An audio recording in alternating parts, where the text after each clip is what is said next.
السلام عليكم وين سلام dhamaan asxaabta ku taxaan page-ka application so maantana waxaa idin wadaa application kale oo idin sahlaya inaad mobiladiina ka daawataan wararka TV-yada Soomaalida ay barnaamijyada ka baxaba aan guda galno inaan soo bandhigno appkii waxaad ka helaysaa Play Store ka ka helaysaa Play Store kan galina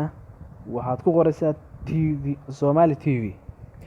application ka daan waa ay degsan yahay horaan sharaxaad ka sii galiya idin soo degsada asxaabi description kana waa idin dhigi doonaa linkigiisa aan furno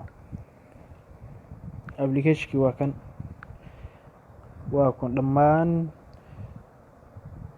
dhammaan TV-yada Soomaaliga waa kan oo midna ka maqnayn wada aragtaa qoraaladoodii qofkii loogooyinkooda garanaya ama sawirka ku garanayana waa kuwan dhammaantood soo u dhan yihiin bal mid ka mid ah fiirin hadda Universal oo kale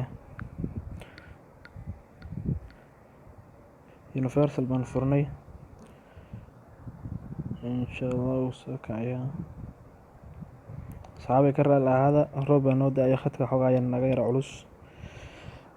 marka idinku baraaway inshallah hadda khadka iga culus rooba daaya